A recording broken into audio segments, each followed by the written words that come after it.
Il vaut mieux pour lui qu'il grandisse à l'écart de tout cela. Hello YouTube, j'espère que vous allez bien. On se retrouve aujourd'hui dans une nouvelle vidéo et comme j'ai l'impression que ça fait une éternité qu'on n'a pas réellement parlé de livres, et ben je vous propose de vous montrer ma pile à lire 2024. Vous le savez, j'ai tendance à beaucoup faire évoluer ma pile à lire, tant en termes d'achat, bien que franchement vous le verrez, je me suis beaucoup calmée, mais aussi en termes de revente. Il y a un moment quand mes livres sont dans ma pile à lire depuis je ne sais combien de temps, ça dégage. Ça sert à rien que je les garde, ça veut dire que le moment où je voulais les lire en fait est passé et dans ce cas-là, je préfère vous en faire profiter en les mettant sur mon Vinted. Donc vous aviez eu une vidéo de ma pile à lire l'année dernière, je vous propose de découvrir comment elle a évolué et ce qui nous attend pour cette année en termes de lecture. Si ça vous dit de découvrir ça avec moi, je vous laisse rester sur cette vidéo. N'hésitez pas aussi à mettre un petit like et à vous abonner, ça me fait vraiment trop plaisir. N'hésitez pas aussi à me mettre un commentaire avec les livres que vous avez vous-même dans votre pile à lire ou que vous avez déjà lus. Trêve de bavardage, on y va pour cette vidéo. C'est parti! Donc déjà, pour que vous fassiez une petite idée, ma pile à lire, elle ressemble à ça actuellement. Donc ma pile à lire, elle est divisée sur mes lectures prochaines, donc celles que j'ai le plus envie de lire. Généralement ici, c'est les secondes lectures qui m'intéressent le plus ou les tomes 2.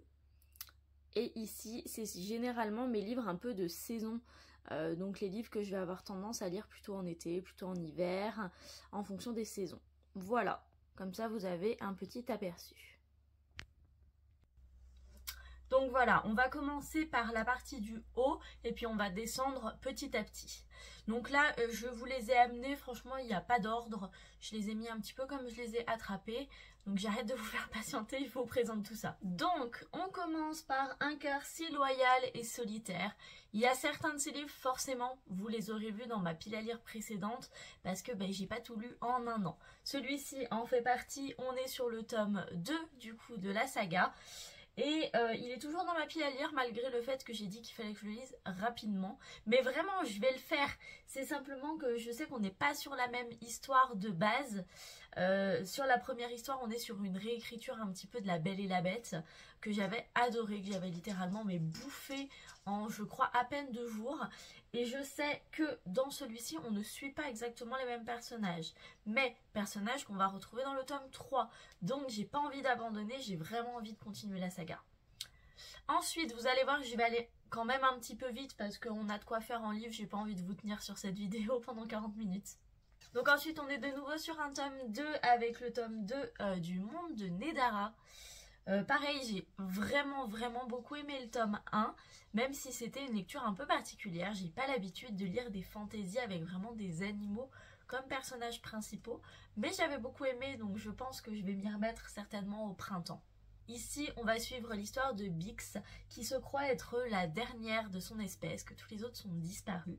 Et petit à petit, on va suivre son histoire et son aventure pour retrouver les autres de sa race. Je suis désolée si vous entendez Pumpkin patasser pendant toute la vidéo. Ensuite, toujours sur une suite de saga, mais avec un tome 3, on est sur le tome 3 de Magic Charlie. Et celui-ci, vraiment, il faut que je le lise, mais je n'ai pas envie de le lire. J'ai beaucoup aimé le tome 1, même si c'était différent de ce à quoi je m'attendais. Le tome 2 a été très long à lire. Je l'ai aimé, hein, franchement, parce que j'aime toujours autant les personnages, j'aime les aventures, mais vraiment, le tome 3, j'y vais à reculons déjà, parce que il est quand même costaud, donc quand on n'a pas envie vraiment à 100% d'aller sur un livre et qui fait cette taille, et c'est un peu compliqué. Ici, on va suivre les aventures de Charlie, un jeune homme qui découvre que sa grand-mère était une sorcière, qui s'appelle même pas comme ça s'appelle pas des sorcières, je me rappelle plus comment ça s'appelle. J'ai perdu beaucoup de mes idées sur ce roman. Mais enfin voilà, dans le premier tome, il découvre que sa grand-mère est une sorcière et qu'elle a perdu tous ses souvenirs qui ont été certainement volés par quelqu'un. Il va donc faire son maximum pour essayer de retrouver tout ça et de la sauver. Ensuite, nous avons un livre que vous avez vu passer il n'y a pas longtemps, c'est un de mes cadeaux de Noël. Il s'agit de Sur les traces d'Ewilan, qui est donc un petit best-of, un petit making-of de la création d'Ewilan. Donc qui a l'air vraiment trop chouette, avec des citations, des témoignages.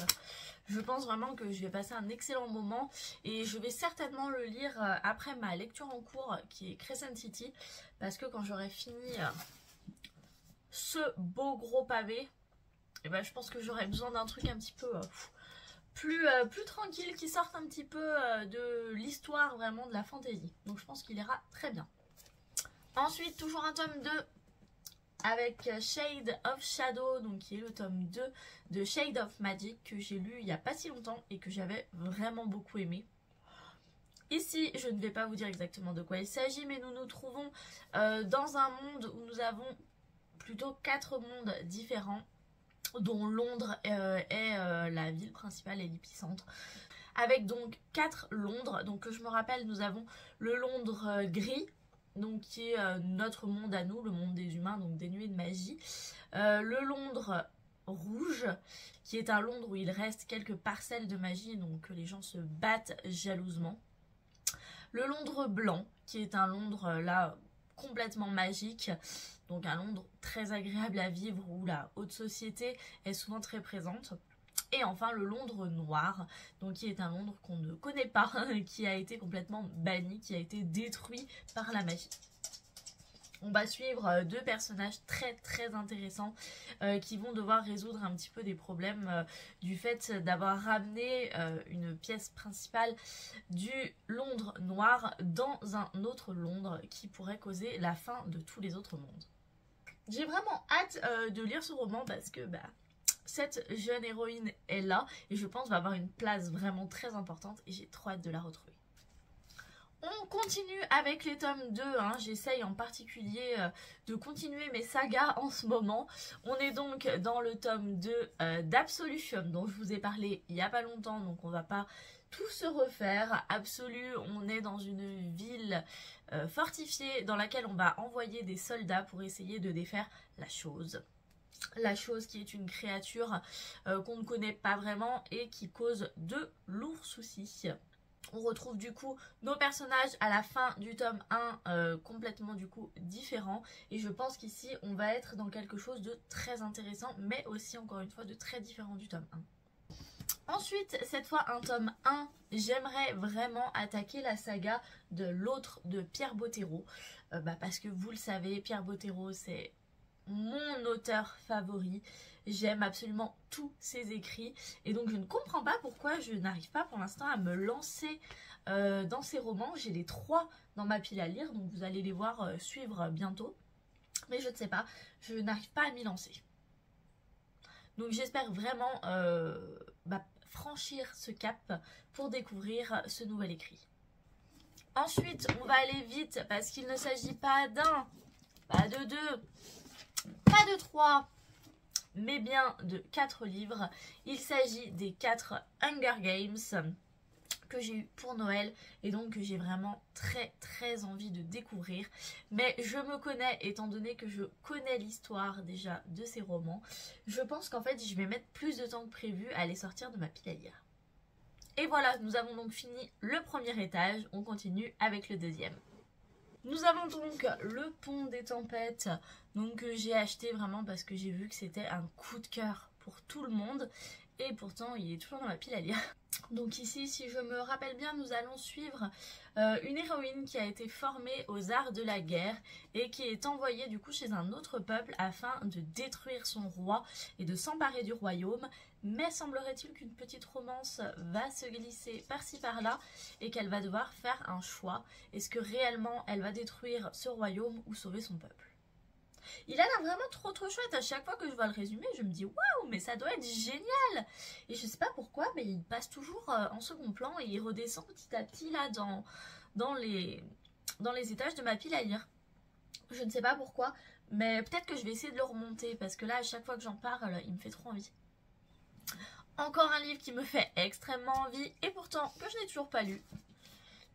Il s'agit de Au bout du rêve, donc le Twisted Tale qui va nous parler de la princesse Tiana. On se retrouve ici à la toute fin du Disney où Tiana va du coup complètement changer son destin en acceptant un contrat avec le maître des ombres. Franchement, ça a l'air génial, mais j'ai été tellement déçue par les Twisted Tale, je pense qu'en fait, j'arrive pas trop à m'y lancer parce que j'ai trop peur de la déception. Donc franchement, si vous l'avez lu, dites-moi ce que vous en avez pensé. Dites-moi aussi peut-être à quelle période ça peut être le plus intéressant de le lire. Vous savez que moi je suis très comme ça, j'ai vraiment mes périodes pour lire les livres. J'aime les romances toutes douces, un petit peu sympas, un petit peu chaudes. En été, j'aime les livres d'hiver. En hiver, j'aime les romans cocooning.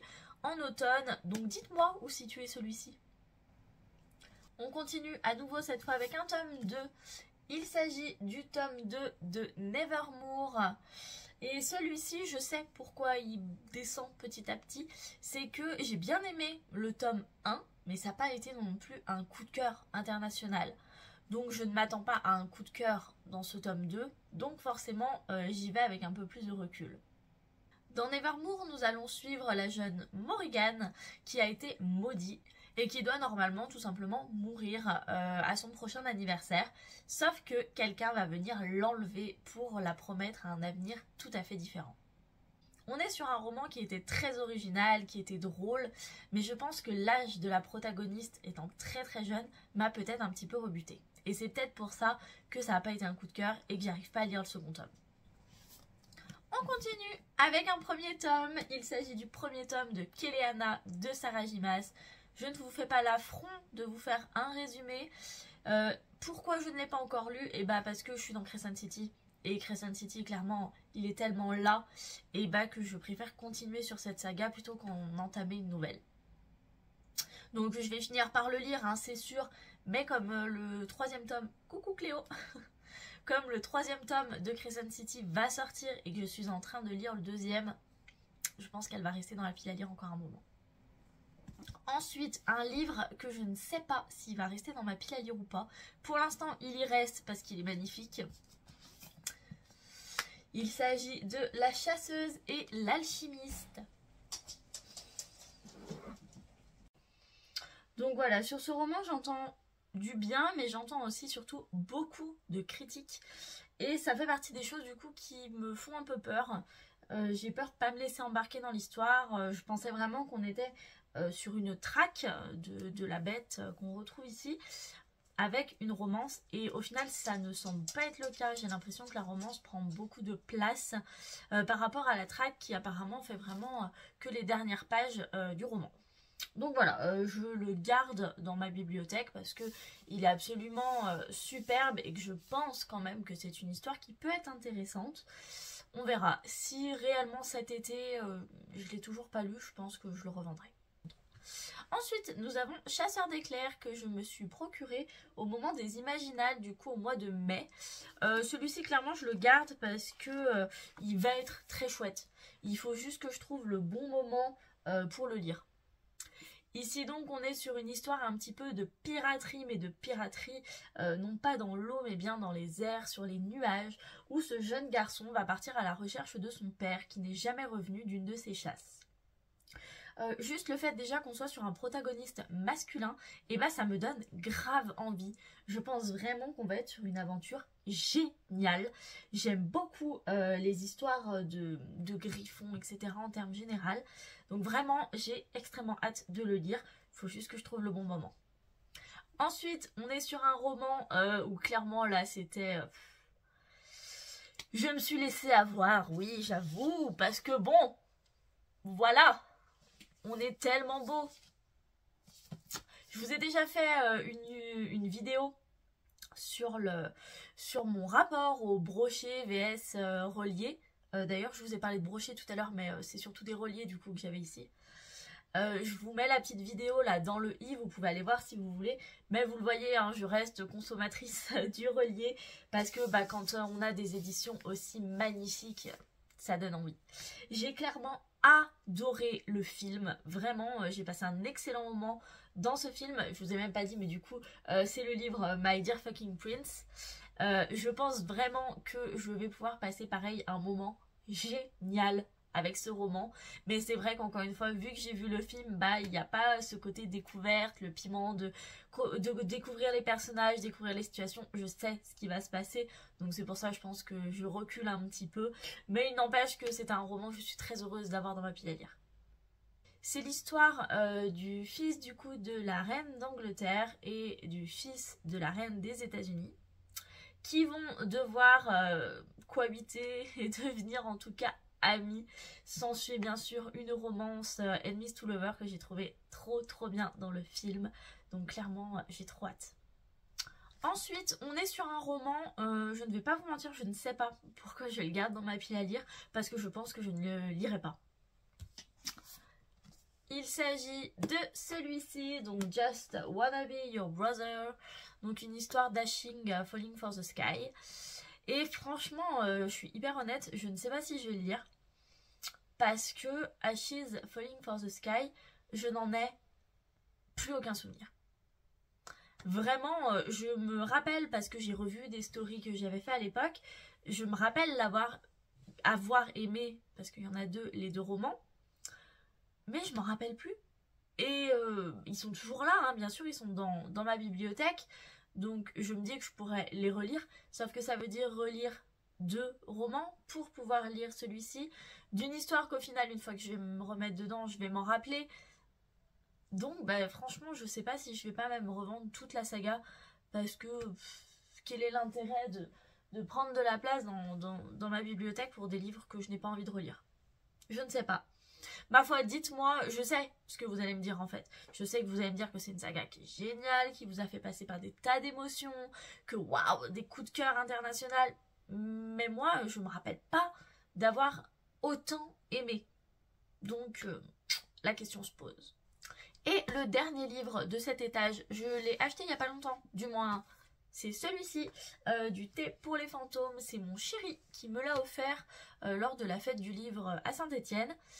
Je pensais le lire tout de suite dès que je l'ai reçu et au final non. Ici on va suivre, si je me rappelle bien, 2 sœurs, une sorcière et une passeuse de fantômes.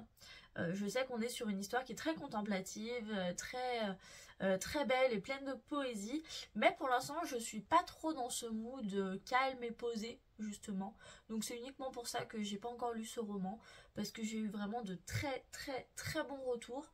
Les gens semblent avoir beaucoup aimé, avoir eu des très gros coups de cœur pour cette histoire, donc j'ai quand même bien envie de m'y plonger. Donc celui-ci peut-être que je vais attendre l'automne prochain. C'est bien le mood que j'ai en automne. Donc on verra, sauf si finalement je me décide à le sortir de ma pile à lire plus tôt. Et enfin on arrive sur le dernier étage de ma pile à lire. Non pas des moindres, il est assez costaud. Je vais bientôt plus apparaître devant l'écran tellement j'ai des piles là de partout. Mais c'est parti, du coup là on a vraiment les livres qui ne sont pas du tout prioritaires. Donc ceux-là je ne vais pas vous le répéter, ils ne seront pas à lire pour tout de suite. Et je pense que c'est en particulier des livres que vous avez déjà vu passer que je repousse petit à petit dans mes lectures, je vous expliquerai pourquoi. Donc on commence avec le tome 3 des Mondes de Nedara. Je vous explique pas pourquoi, j'ai toujours pas lu le tome 2, donc forcément le tome 3 est en stand-by. Même chose pour Shade of Light, le tome 3 de Shade of Magic, le tome 2 est dans ma palle, forcément celui-ci est en dessous. Ensuite, nous avons le roman Gods of Men. Celui-ci, je ne sais pas pourquoi je n'arrive pas à le lire, parce que j'ai des super bons retours dessus. L'histoire a l'air d'être vraiment très belle, très entraînante. Et pourtant, je sais pas, il traîne dans ma pile à lire. Je pense que ça doit faire plus d'1 an, peut-être même 2, je ne sais pas. Ici, on va suivre une jeune fille qui est dotée de pouvoirs magiques. Magie liée, il me semble bien, à la musique. La magie est totalement bannie du monde dans lequel elle vit. Et elle va malheureusement un jour tuer sa sœur, bien sûr, sans le faire exprès, avec sa magie. On va du coup suivre un petit peu tout son périple intérieur et aussi une aventure en particulier. Voilà, ça a l'air quand même super chouette, mais je sais pas, ça veut pas. Donc bon, il reste dans ma pile à lire parce que je sais que ça va être super chouette quand je me déciderai à le lire. Ensuite, nous avons le roman Starling qui m'a donc été offert lors d'un swap. Et pour l'instant, pareil, je n'ai toujours pas réussi à le lire alors que je pense que ça va être vraiment une histoire sympa. Ici, on est sur un roman du coup contemporain avec une jeune femme qui est complètement perdue dans son quotidien et qui va petit à petit apprendre à renaître au contact de nouvelles personnes de son entourage. Je pense vraiment que ça peut être une histoire belle et intéressante, mais j'ai pas trouvé le moment où j'avais le mood pour le lire. Donc il est resté dans ma pile à lire. Mais j'ai pas envie non plus de le vendre parce que 1, c'est un cadeau et de 2, je pense que ça peut être chouette. Ensuite, à peu près dans le même mood, je vous en mets 3. Il s'agit de 3 Virginie Grimaldi. Donc, il est grand temps de rallumer les étoiles, le premier jour du reste de ma vie et ne dure que les moments doux. Donc, Virginie Grimaldi, c'est une autrice que j'aime beaucoup. J'adore ses livres. Et pourtant, ceux-là, ils traînent un petit peu dans ma pile à lire depuis un petit moment. Celui-ci m'a été offert, ceux-là je les ai achetés après avoir lu du Virginie Grimaldi. Et en fait à chaque fois je me tourne plutôt vers ces derniers livres. Là en l'occurrence le dernier je ne l'ai même toujours pas lu. Donc il faudrait que je sois plus intelligente et que je lise d'abord ceux en ma possession. Mais je n'y arrive pas. Ensuite nous avons La lumière des profondeurs que je vous ai présenté de nombreuses fois. Parce que tous les étés depuis 3 ans je crois, je dis qu'il faut que je lise ce roman qui a l'air génial et tous les étés je ne le lis pas. Ici me semble-t-il, parce que je commence à plus avoir trop de souvenirs du résumé, on est sur une aventure marine, on est sur deux jeunes personnages qui vont aller découvrir un petit peu ce qui se cache sous la surface, donc pour chercher un trésor, un monstre marin, je me rappelle plus. Mais je me rappelle que ça me faisait envie et que j'ai eu des très bons retours sur ce roman, donc bon. Lui, il est vraiment en stand-by aussi. Hein. Je pense que si l'été prochain, je ne l'ai pas lu, il dégage. Ensuite, à nouveau, un tome 3 avec le tome 3 de Nevermore. Donc, lui, tant que j'ai pas lu le tome 2, je ne lis pas le tome 3. Après, nous avons un petit roman, lui, que je vais lire. Il faut juste encore une fois que je trouve le bon moment, peut-être plutôt au printemps. Il s'agit de Tina. Un livre du coin, tout petit livre de Pierre Bottero qui a l'air adorable, qui m'a été offert par une de mes amies Instagram.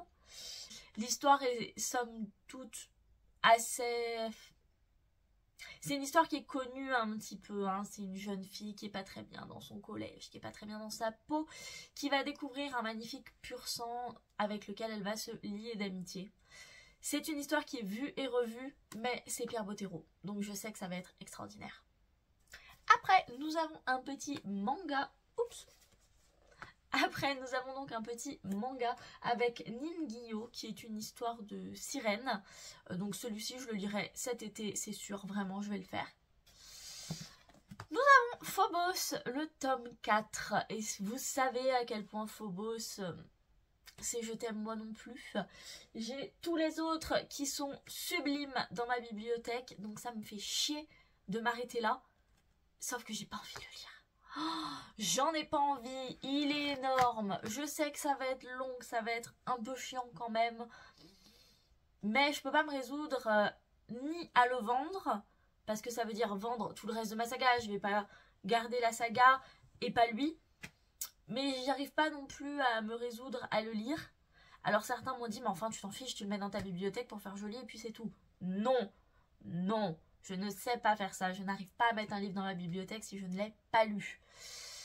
Donc voilà, vous savez mon avis sur Phobos. Je suis un petit peu perdue et dubitative sur ce dernier tome.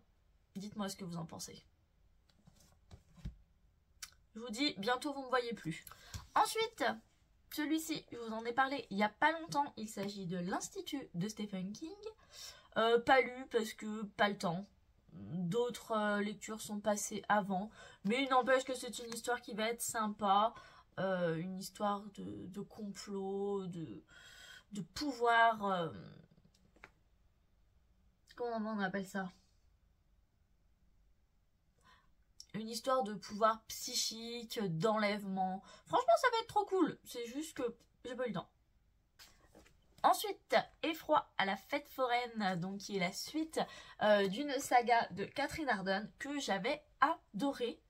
Mais en fait, je pense vraiment, hein, Je pense que j'ai trop peur pour le lire. J'ai hyper peur des clowns. Catherine Arden, en termes général, arrive quand même à bien me faire flipper. Alors que, attention, hein, c'est des lectures quand même un peu pour les enfants. Mais vraiment, je pense que j'ai la trouille. Et du coup, j'ai pas osé le lire pour cet automne. Donc on verra si j'arrive à me lancer pour l'automne 2024. Ensuite, nous avons Anne de Redmond. Donc Anne de Redmond, c'est la suite des aventures de Anne de Green Gables. Je le garde tout simplement, celui-ci, vraiment plus pour le printemps. Il faut un mood très particulier pour lire les livres de Anne, qui sont très longs mais très très beaux. Mais voilà, il faut être dans un mood très calme, très posé. Pour l'instant, j'ai pas eu l'occasion et je pense que j'attends vraiment le retour des beaux jours. Et enfin, et après nous avons terminé cette pile à lire, il s'agit des 2 derniers tomes du coup de la saga. L'autre, comme je n'ai pas lu le tome 1, je ne peux pas lire pour l'instant ceci. À savoir quand même que j'ai fait des précommandes il y a peu. J'ai précommandé le nouveau roman de TJ Klune qui sort, je crois, en février. Vous le savez, TJ Klune, pépite, donc il va certainement passer dans ma pile à lire prioritaire dès qu'il arrivera. J'ai aussi précommandé... J'ai oublié le nom. Ah, j'ai oublié le nom... Rings quelque chose, Wing quelque chose, je vous le mets là. Voilà, j'ai précommandé ce roman. Oui, je me suis fait influencer par les retours excellents qu'il y a absolument sur tous les réseaux sociaux. Il a l'air génial. Donc pareil, je pense que dès que je le reçois, il passe direct dans ma pile à lire prioritaire. Et normalement, dernier livre, après je vous laisse tranquille, je suis censée recevoir le dernier tome de la petite BD, du moins du roman graphique Scurry. J'avais lu le tome 1, le tome 2 que j'ai adoré et j'étais censée le recevoir il y a 2 jours, mais en fait non, il n'était pas dans ma boîte aux lettres. Donc là, tous les services postaux, Cultura et tout le tintouin sont en train de chercher mon roman que j'ai payé et que j'attends. Donc celui-ci, dès que je le reçois, je le lis. J'ai très envie en ce moment de BD, de romans graphiques. Donc voilà, il passera même pas par ma pile à lire, je pense. Voilà, nous avons terminé sur ma pile à lire 2024. N'hésitez pas à me dire quels livres vous avez lus dans tout cela. N'hésitez pas à me dire quels livres sont dans vos piles à lire à vous aussi. En tout cas, normalement, tous ces livres sont censés passer bientôt dans des updates lecture. J'espère que je pourrai vous les présenter rapidement. J'espère que cette vidéo vous aura plu. Je vous fais plein de bisous et je vous dis à la prochaine vidéo. Salut!